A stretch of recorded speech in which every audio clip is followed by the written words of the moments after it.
Bloomberg Audio Studios. Podcasts, radio, news. Would you consider yourself a Swiftie? I think it's a scale. Like so many group chats this week, I found myself talking with my coworkers about Taylor Swift. I like her music, but I'm not keeping up with every single thing she does with her life.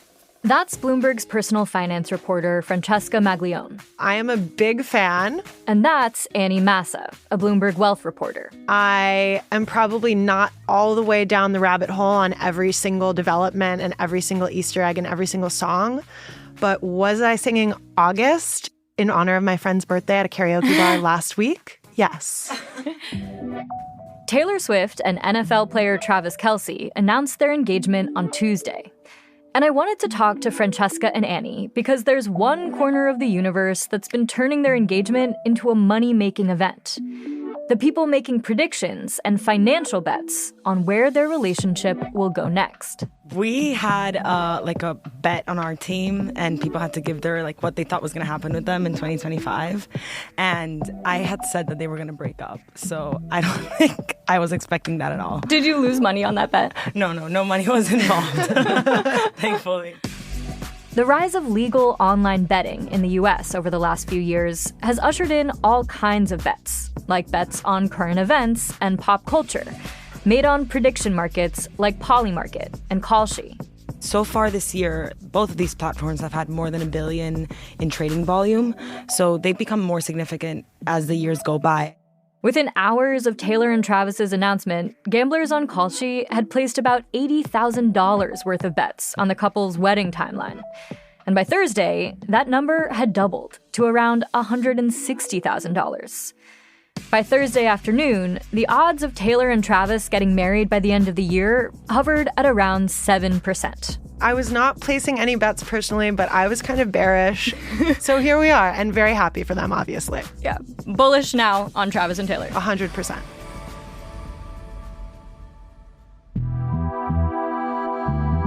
I'm Sarah Holder, and this is The Big Take from Bloomberg News. Today on the show, how prediction markets work, why they're exploding in popularity, and what this all means for the people and events they're betting on. Betting isn't new. Humans have been doing it for millennia. But online prediction markets like Polymarket and Kalshi have recently surged in popularity in the US. If I've never used Polymarket before, or Kalshi, is this like sports betting, or is it different? How does it actually work? The easiest explanation would be in the context of a presidential election, who will win, Kamala Harris or Donald Trump? That's Bloomberg wealth reporter Annie Massa.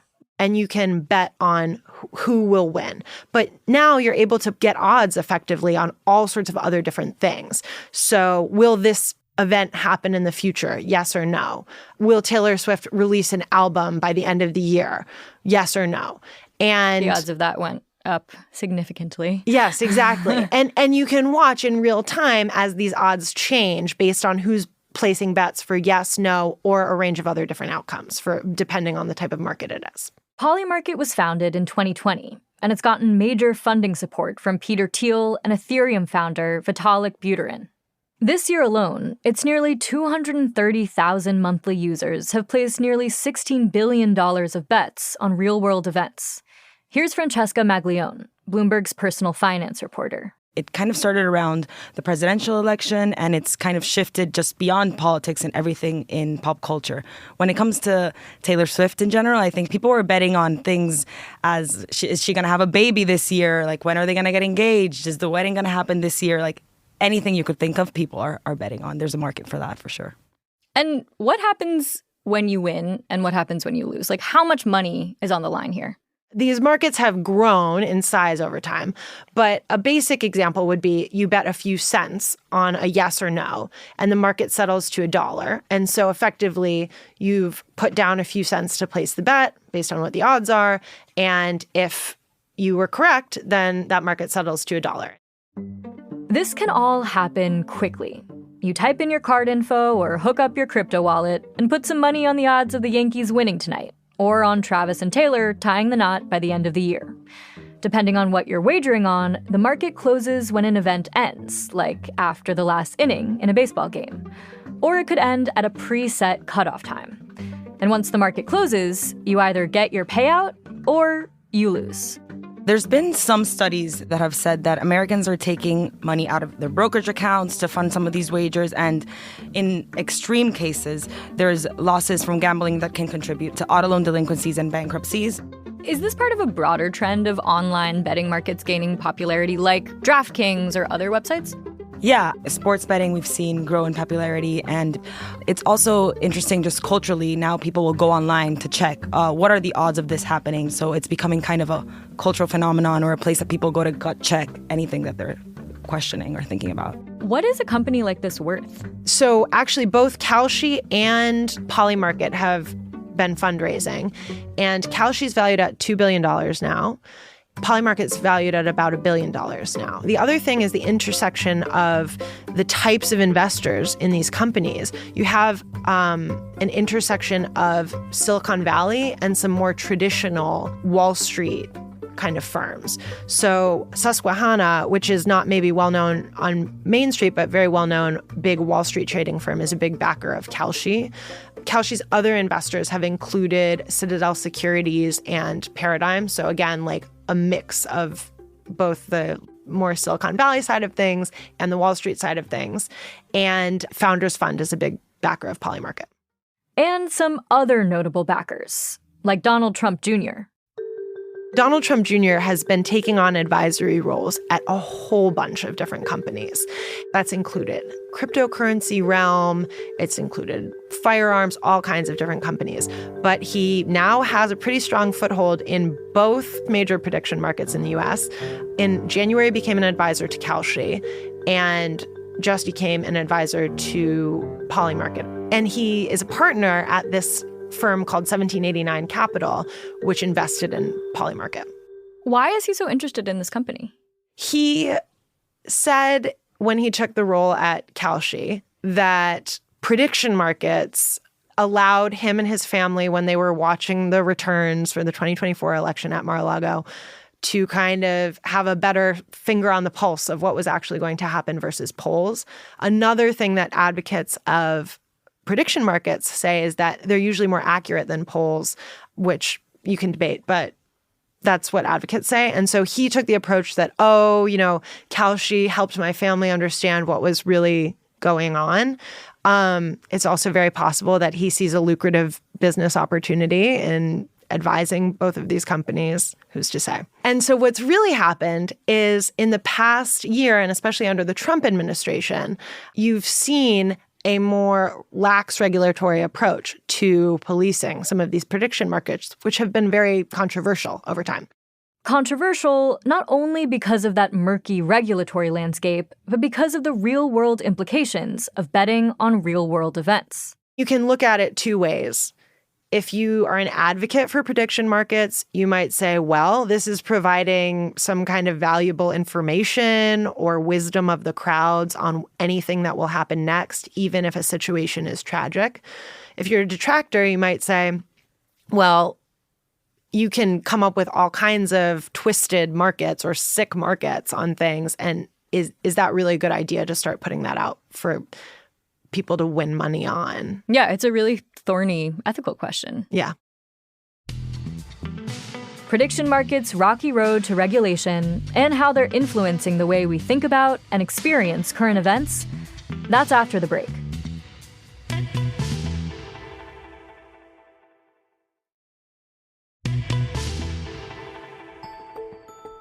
A few years after prediction markets hit the scene, the industry faced a major roadblock.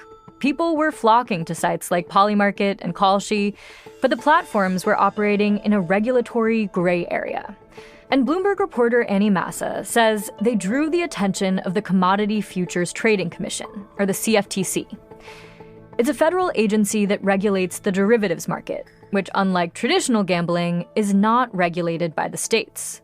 The CFTC has taken a pretty stern approach in the past toward these contracts and basically said, if you're betting yes or no on the outcomes If you have money on the line, that type of product is something that we regulate and we oversee. You need to register with us, and we are the watchdogs of this market. And both Kalshi and Polymarket have had their own skirmishes in the regulatory arena.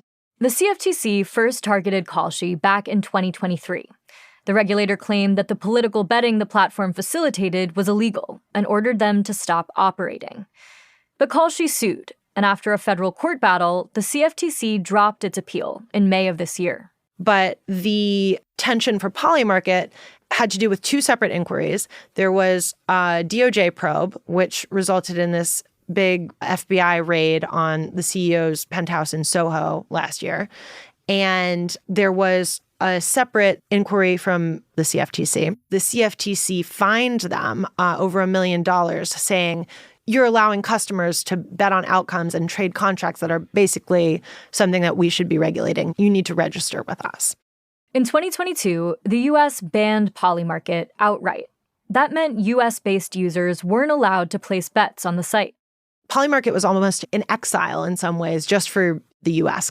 That didn't stop the site from featuring bets about the U.S. In 2024, Polymarket hosted millions of dollars in bets about whether or not Donald Trump would win the presidential election.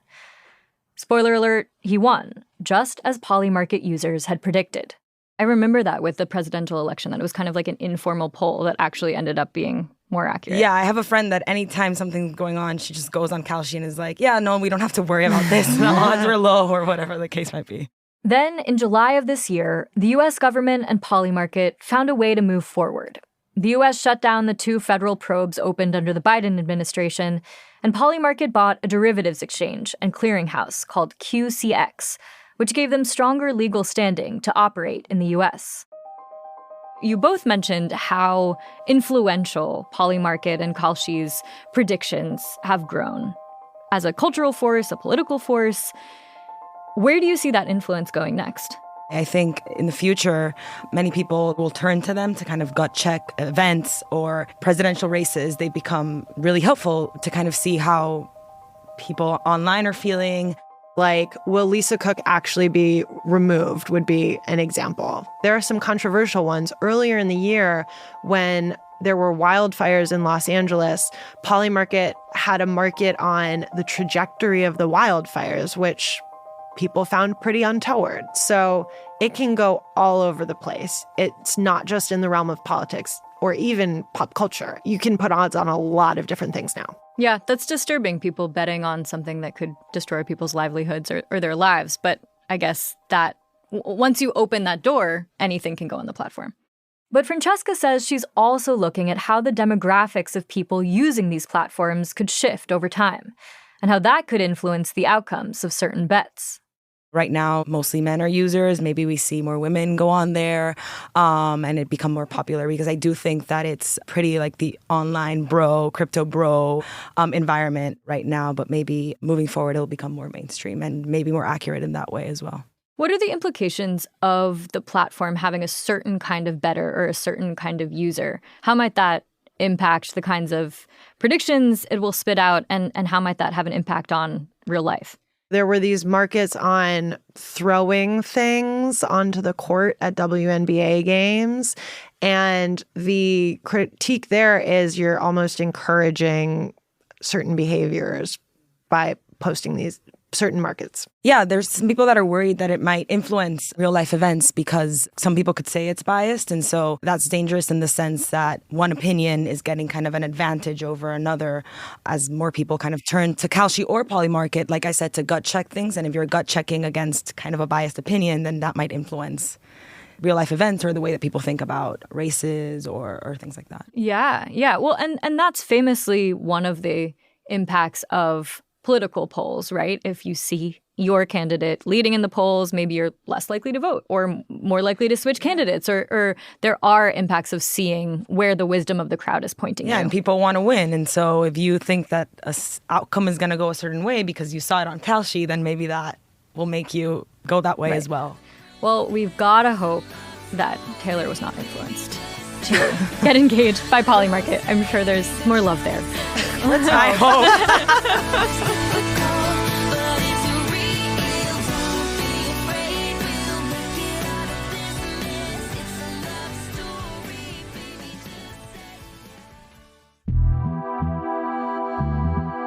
This is The Big Take from Bloomberg News. I'm Sarah Holder.